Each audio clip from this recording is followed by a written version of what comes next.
El libro Cuatro ojos ven más que dos fue publicado por Gog y Magog en el año 2005. Se presentó en abril del 2005 en el Centro Cultural de la Cooperación. La anfitriona fue Susana Chela y el presentador Alfredo Prior. Junto con el libro se presentaron El cielo de Boedo de Daniel Durán, libros de Vanina Colagiovanni, Francisco Garamona, Florencia Fragasso, Nicolás Pincus, y la presentación fue en el subsuelo del CCC, en el teatro, que estaba lleno de gente. Después de la presentación se hizo una fiesta en la sede de la editorial, que en ese momento era en mi casa, en el barrio del Abasto. En el mismo año, a fin del 2005, Romina Freschi, que estaba comenzando con Revista Plebeya, hizo una reseña sobre el libro y me hizo una entrevista. Yo estaba en España y ella me la mandó por mail y yo se la contesté también de la misma manera. Le agradezco muchísimo a Romina porque desde que nos conocimos en el 99, además de hacernos amigas, hemos tenido un intercambio enorme, tanto afectivo como artístico, y bueno, la quiero mucho a Romina. La revista Plebeya es increíble, se la recomiendo. Hace poco salió una antología con todos los números de la revista. Esta entrevista y reseña salió en el número 6 de Revista Plebeya. Acá estoy viendo la tapa, tiene una imagen de un paquete de 6 huevos, porque es el número 6, y dice diciembre 2005, marzo 2006, y cuesta 5 pesos, costaba 5 pesos. El título de la reseña que le puso Romina es El arte por el arte, y dice así. El título de la novela ya plantea una multiplicidad, una relación entre pares. Por un lado la sabiduría popular, por otro la literatura, el sentido común y el doble sentido, sin hablar, claro, del sentido de la frase en sí misma, para leer mejor, leer de a dos, leer dos veces, leer con anteojos. Hay algo de moraleja en la frase y mucho de fábula en el texto. Los pares y los dobles no terminan ahí.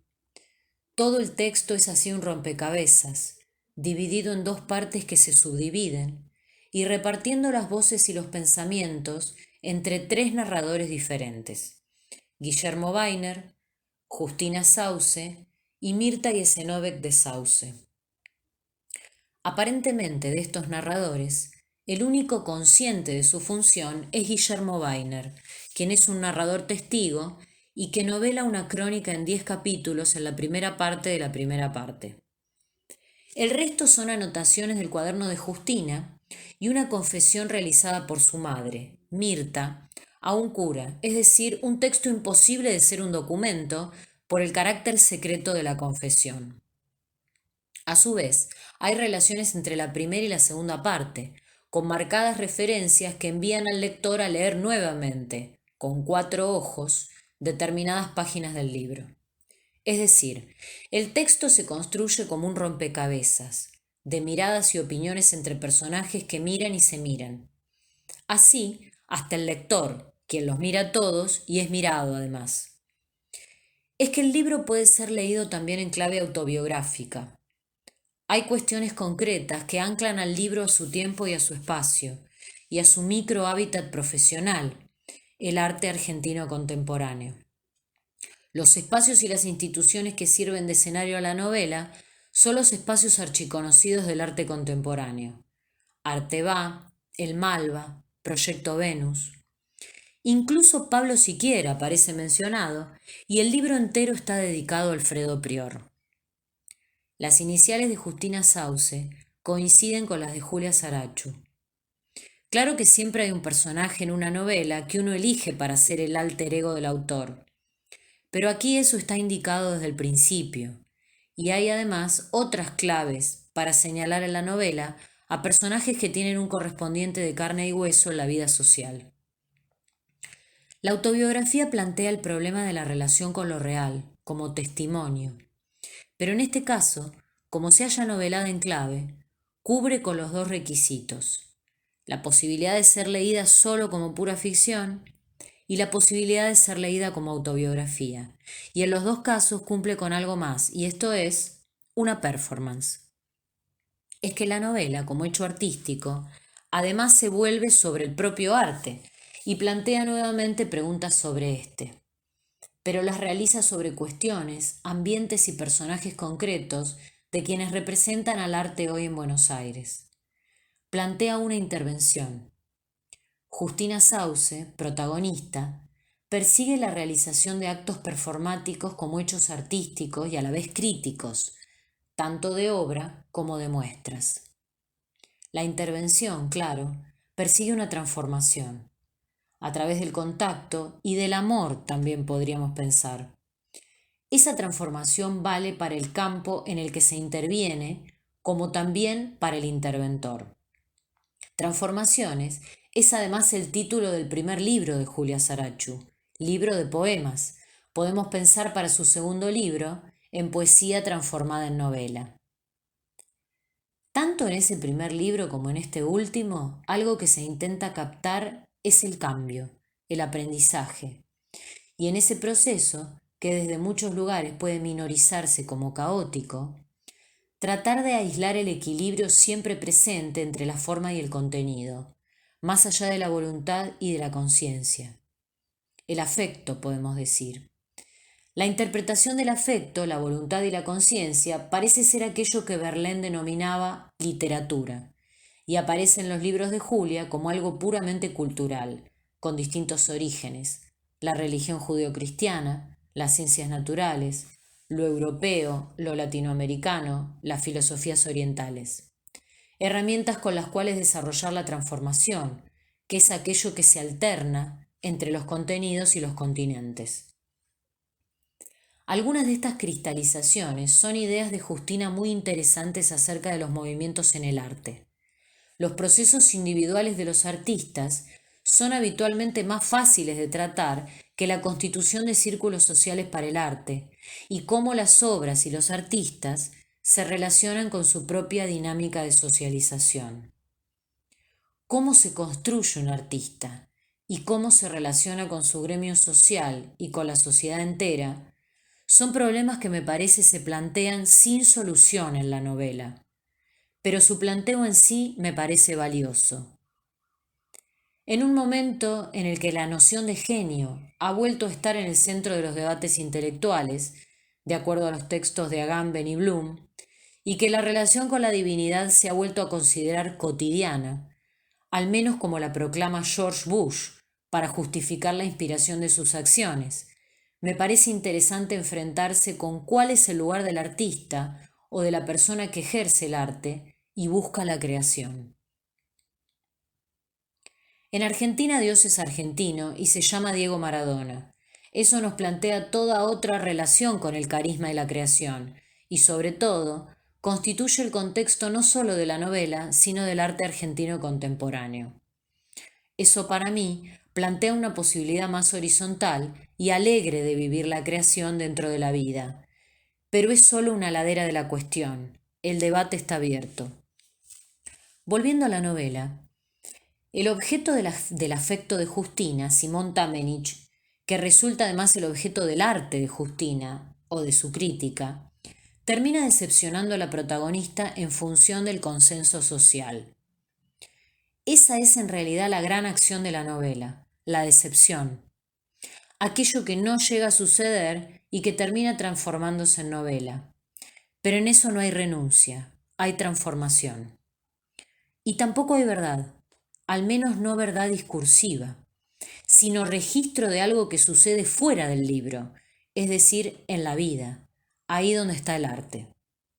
Como espejo del arte argentino contemporáneo, entonces, Cuatro ojos ven más que dos, plantea preguntas que hacen al campo local y que cada artista enfrenta cotidianamente como parte de su trabajo.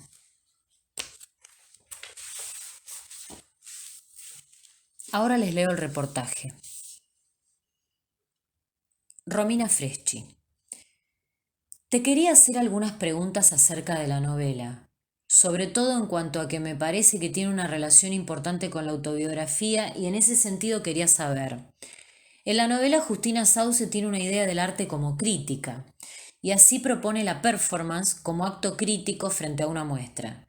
¿Pensaste la novela y la publicación de la novela como una performance o un acto crítico? Julia. En realidad no se trata de pensar el arte como crítica, sino que Justina en la novela pretende plantear la cuestión de la crítica como proceso de intercambio tendiente a generar una mutua transformación, no solo entre dos disciplinas artísticas, entre personas. Por eso se trata de una interacción que involucra todos los aspectos de la experiencia, de intercambio con el otro, sentimientos, pensamientos, sensaciones, etc. Y encuentra que la performance funciona perfectamente de acuerdo a su concepción como conclusión del proceso crítico, porque es a su vez una acción que involucra múltiples disciplinas artísticas y por otro lado, como se trata de un hecho artístico que interviene en una situación real concreta, le permite articular la dimensión estética de la obra con otras dimensiones de lo real, lo social, político, económico, etc. Todo esto con el objetivo de totalizar la experiencia fragmentaria del mundo. La crítica para Justina es la manera de construir una totalidad. Y sí, pensé la novela también como intervención en un medio, en una situación concreta. Por eso elegí como presentador del libro a Alfredo Prior, el único interlocutor válido que propone el libro en relación con el medio de las artes visuales, y traté de que la presentación funcionara más allá del ámbito específico de la literatura, tratando de desarrollar al máximo posible la dimensión escénica. Luego también intenté hacer algún tipo de intervención en Arte Va 2005, porque me parecía interesante el que circulara por la feria una crítica de lo que allí se estaba exhibiendo, como una puesta en abismo de la muestra. Pero fue imposible. Traté por todos los medios. Se me ocurrió en última instancia recurrir a Belleza y Felicidad, porque consideraba que de todas las galerías y espacios de arte era el más interesado en proyectos interdisciplinarios y se jugaba más por explorar los límites. Pero tampoco. Me dijeron que el único objetivo en la feria es vender. Normal. Romina. En la novela aparecen espacios, instituciones y artistas de público conocimiento. También aparecen personajes cuyos nombres están en clave, pero que se pueden decodificar de acuerdo a un mayor o menor conocimiento del ambiente. Eso me parece que hace que la novela pueda leerse desde un círculo ajeno a ese conocimiento o no. ¿Cómo pensaste esas relaciones? ¿Tenés alguna preferencia acerca de cómo querés que se lea el libro? Julia. Con respecto al tema del límite con la autobiografía, sí, es cierto que la novela se basa en hechos, personas y situaciones reales. De hecho, eso también tiene que ver con la concepción que el libro propone acerca de lo que es la crítica. A mí lo que me interesa es que la novela pueda resultar llamativa, interesante, tanto para quien puede entender como para quien no puede decodificar esas referencias sugeridas. No se trata de un mensaje en clave. Los hechos y situaciones están alterados por mi imaginación y el proceso de escritura. Intenté construir a partir de mi experiencia una obra que presentara una situación paradigmática que ofrezca al lector un panorama del estado del arte contemporáneo en Argentina 2005 y a la vez presentar una concepción acerca del arte. Mi punto de vista, mis ideas, es muy subjetivo. Romina. Con respecto a la autobiografía, después de leer la novela, me acordé de la película de Woody Allen en la que el personaje escribe una novela autobiográfica y todos sus afectos empiezan a reaccionar. De última esa acción, escribir la novela, se vuelve sobre el autor para repensar su vida. ¿Te pasó algo así? Julia. Por supuesto que para mí escribir la novela fue un proceso de reconstrucción de mí misma. Esa es la idea que presento en el libro acerca de la crítica, y eso es lo que intenté hacer con la novela. Es mi idea, quizás no muy original, acerca del arte. La novela fue escrita entre diciembre del 2003 y diciembre del 2004. pero hay textos viejos insertados. Incluso hay uno del 98, como responso. A finales del 2002 dejé mi trabajo, terminé de cursar en la facultad, me separé y de repente me encontré sola en mi casa, sin nada que hacer. Mejor dicho, con todo por hacer pero en una situación de punto cero, inicial. Escribí la novela entonces. Luego vino todo lo demás. Empecé con Gog y Magog, me recibí, comencé la especialización en literaturas eslavas. Sí, la novela fue para mí un proceso de reconstrucción, definitivamente. Romina. La novela tiene la forma de un rompecabezas y de hecho hay muchas voces y personajes que dan versiones y opiniones. A la larga, los hechos son poco sustanciosos. A mí me interesa la posibilidad de la distancia, porque en definitiva, se trata de una novela. Pero también es cierto que las opiniones de Justina acerca del arte son las más preponderantes. Además, el cierre con Ramonas y artistas me parece muy fuerte. ¿Cuál es tu visión de Justina? ¿Hasta dónde actúa con idealismo, con ingenuidad, con sabiduría? Julia. No sé. Cuando construí a Justina traté de que no fuera un personaje plano.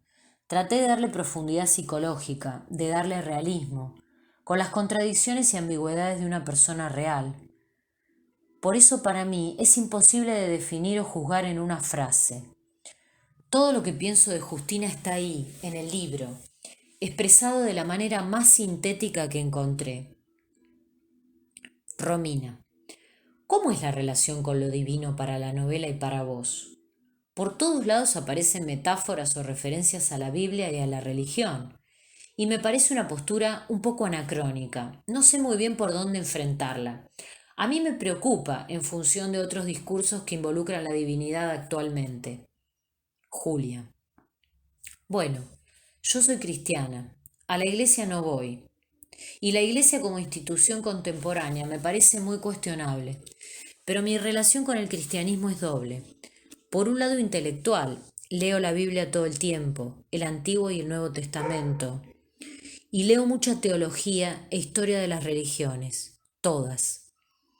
Ahora mismo estoy haciendo una investigación a partir de mis estudios del esloveno, porque encontré una novela histórica escrita por un esloveno a principios del siglo XX, que cuenta la historia del ismaelismo y describe la filosofía ismaelita, una secta musulmana. Porque Eslovenia tuvo incursiones del Imperio Otomano durante muchos siglos y es bien visible la influencia islámica allí. Y el cristianismo, que es la opción eslava final, quizá como superación de los conflictos religioso-políticos que sufrieron por las sucesivas ocupaciones. También acá en España, en realidad en todo lo que vi de Europa se ve muy patente un conflicto religioso irresuelto, importado de Medio Oriente, y muy vivo, activo, no como el pasado de la cultura. Está en la calle y en los museos. Estoy muy sorprendida por eso, no me lo esperaba. En unos días viajo a un pueblo cercano a Granada, se llama Alhama, para seguir explorando. En realidad estoy tan obsesionada con la literatura religiosa que ya casi solo leo cosas relacionadas con eso, porque creo que es el lugar en el que confluyen el arte, la ciencia y la filosofía amistosamente. Creo que es la fuente de la cual brotan las culturas y el lugar al que se dirigen, la síntesis. Si suena muy New Romantic lo mío, no reniego de eso, lo acepto. Más allá del tema de la verdad y de la fe, son textos muy sintéticos, donde hay mucha información comprimida de arte, filosofía y ciencia, y me resultan muy útiles. Pero mi posición personal es el cristianismo, y la idea de amor que presento en el libro es una interpretación libre y aplicación de la idea de amor de Cristo que presentan los apóstoles en los evangelios. Respecto del tema de la fe, bueno, no tengo mucha, es lo más difícil. Pero sí me sorprende que lo preguntes, porque nadie hasta ahora lo había notado. Solo saben de mi obsesión las personas cercanas a mí y a mis intereses de investigación y estudio. Bueno, hasta acá la entrevista. Me resulta raro leerme. Después de tanto tiempo, pasaron 16 años desde la publicación de Cuatro ojos ven más que dos. Porque bueno, en algunas cosas me reconozco a mí misma en esas palabras y en otras no. Así que bueno, eh, se debe haber filtrado por ahí algún ladrido, algún grito, un sonido de guitarra. Espero que les guste el libro y le agradezco muchísimo a Eugenio y a la editorial Insaciables por la publicación de este libro digital.